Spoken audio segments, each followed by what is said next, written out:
Hi everyone, it's Sandy and it's been a while since I posted my last video. So today I wanted to film a video just giving a life update and talking about the direction of my channel. But before I get into all of that, I wanted to take a moment to talk about the Black Lives Matter movement. Since I have not filmed or posted anything on this channel since early May, I haven't had the chance to talk about the Black Lives Matter movement on this channel. I have retweeted some things on Twitter, but it's not enough. I know it's not enough and I can be doing a lot more. I will leave a link down in the description box to a bunch of resources, places you can donate, and how you can educate yourself. Breonna Taylor's killers are still free. She deserves justice. There is still a lot of work that needs to be done. So please check out that link in order to keep this conversation going. So like I mentioned earlier, I have not posted on this channel in over 2 months. I'm probably going to reach 3 months by the time I upload this video. And I really wanted to address that on my channel, especially for those that follow me, watch my videos, comment on my videos. I really appreciate that. And I wanted to let you all know what's going on in my life. Definitely nothing super serious, but I've definitely been a lot more busy because in early May I started grad school. I am in a social work program and I want to become a licensed clinical social worker in the future. So with this program that I'm in, it's technically a part-time program that will take place over the course of 3 years. So I am able to continue working full-time while also taking classes. This MSW program that I'm in is technically a hybrid program. So most of the classes are online, but there are certain semesters where there are in-person classes, and every semester I'm taking 2 classes. So I think starting in the spring, that's when I'll have like my first in-person classes. Although in-person classes might not happen with COVID going on. Hopefully things will be a lot better by 2021, but you never know. So definitely being in grad school and trying to balance work full-time has been really busy. School has always been like a #1 priority of mine, even when I was in undergrad. Honestly, when I was in undergrad, I don't know how I was able to take 5 classes every semester, do all those papers and assignments, work part-time, and still manage a booktube channel. I honestly don't know how I did it because I just can't do it right now. And I will be honest and say that if I wanted to continue to post regularly on booktube, I could make it work.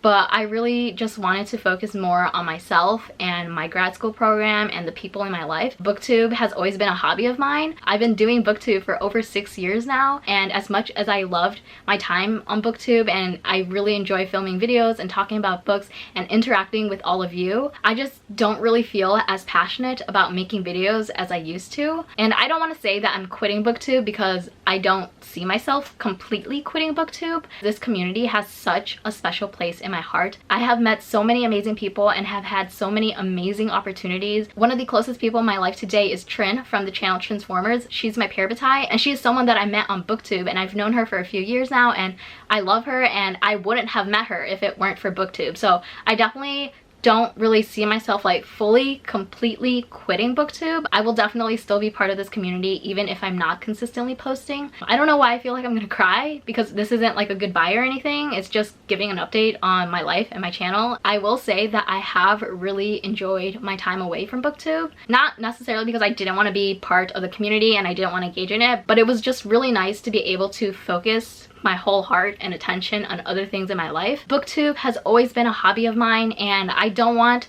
to put pressure on myself to film and upload videos. And it's honestly very exhausting when I feel stressed about trying to make time to film a video and edit it. So for the past couple of months, that's just something I haven't thought about, and I've really enjoyed not feeling that pressure. And so going forward in terms of the direction of my channel, if that means uploading a video once a month, multiple times a year, maybe not uploading at all in a year, then that's just how it's going to be. I'm getting a little bit emotional right now and I really don't know why, but I don't want to cry in this video, so I'm going to cut a little bit and recompose myself. So my eyes are still a little bit watery, but I don't think I'm gonna cry. But some other exciting things that have happened while I've been away is that I reached 8,000 subscribers on YouTube despite not being active or regularly uploading. So that's been kind of a shocker, and I just wanted to say thank you so much. I really appreciate it. And I'm sorry to those who like recently subscribed to my channel only to find out that I'm not going to be posting consistently on this channel anymore. However, I am on social media. I'm on Twitter, I'm on Instagram, even if I don't post consistently on either of those things. So I'm definitely not the best at like managing social media and all of that,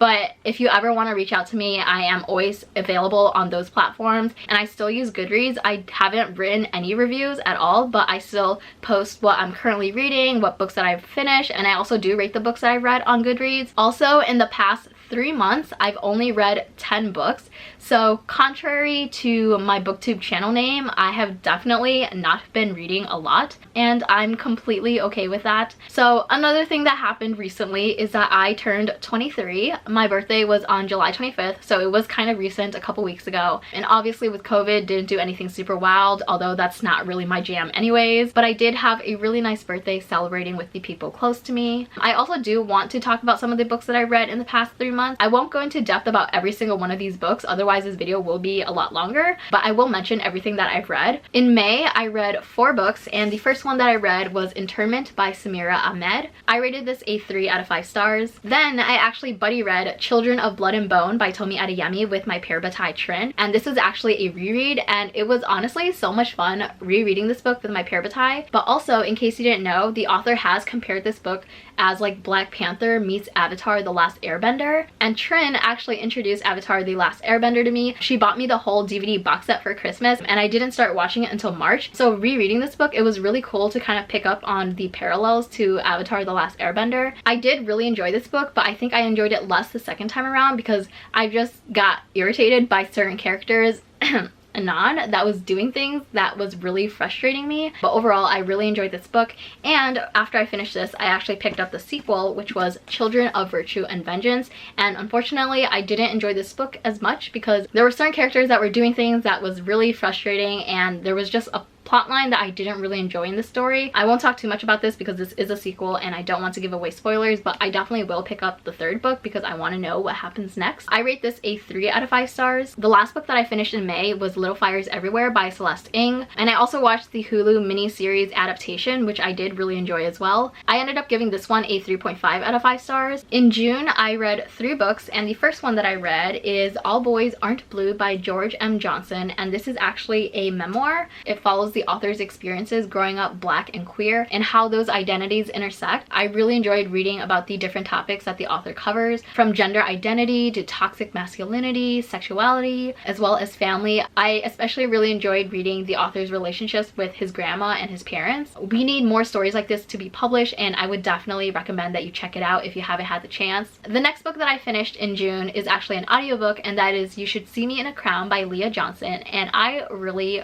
enjoyed this. It was so much fun to read. It was exactly what I wanted. This is a YA contemporary following our Black main character named Liz. She was counting on this financial aid to be able to attend the college that she wanted to, but things didn't go the way that she was expecting, so in order to be able to afford going to college, she decides to run for prom queen in order to win the scholarship that would come with it if she wins. And there also happens to be this new girl in school, and Liz and this girl named Mac become pretty close, and there is a relationship between these two girls that develop, and it was so cute. I love this story. I love Liz as a main character. I thought she was awesome. This book had a great mixture of the lighthearted and sweet moments, but also discussions on important topics such as racism and privilege. This is definitely one of my favorite books that I've read in the past few months, and definitely one of my favorites that I've read this whole year. So I ended up giving this a 4.5 out of 5 stars. The next book that I read is another one that I buddy read with my parabatai Trin, and that is Strange the Dreamer by Laini Taylor. This has been a book on my TBR for ages, and I finally read it. It definitely took us a really long time to get through because this is definitely a very slow read, but I surprisingly did enjoy it more than I thought I would. One thing that I didn't really love about the story is the romance between Laszlo and Sarai, I believe that's how you pronounce her name. I just wasn't a huge fan of it, and honestly I felt like the story could have done without it. Other than that, I did really enjoy the plot and seeing Laszlo and Sarai's point of view come together. The ending was definitely really shocking. I did not expect that to happen. I'm really looking forward to hopefully picking up the sequel soon to see how the story ends, because I do think that this is just a duology. I did end up giving this a 4 out of 5 stars. In July, I read 3 books as well. The first one is Foolish Hearts by Emma Mills.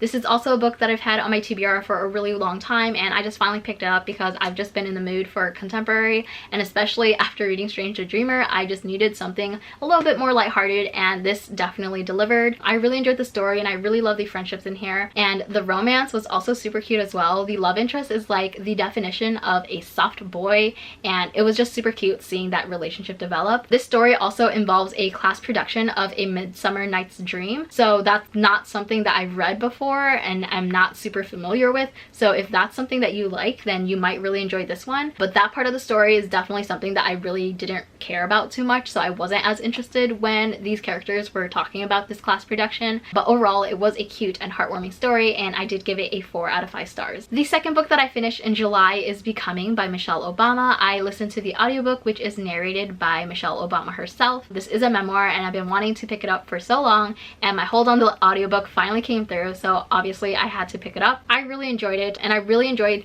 learning more about her family and her life prior to becoming the First Lady of the United States. And obviously I really loved hearing about how she met Barack Obama and seeing their relationship develop. And when she talked about Barack proposing, that honestly made me smile because it was just so cute. Michelle Obama is just an incredible woman. She's so empowering and so inspiring. I really admire her and the things that she advocates for. And the last book that I finished in July is An Ember in the Ashes by Sabaa Tahir. This is actually a reread, and it's actually my 3rd time reading this book. I am participating in the Ember read-along hosted by Penguin Teen, so I will post a video later this month of me rereading the second book. But I did reread this book this month because it's been a while and I have forgotten a lot of what happened. This is a really great book. It's super intense. The stakes are definitely high for the 2 main characters, and they're constantly put in positions that are very dangerous and life-threatening. I gave this book a 5 out of 5 stars when I first read it, and I still give it a 5 out of 5 stars today. So that pretty much sums up all of the books that I've read in the past 3 months. I will definitely be posting another video later this month, so this video isn't going to be the last that you hear from me. Thank you so much for supporting me and my channel. I hope you enjoyed this video, and I will see you next time. Bye!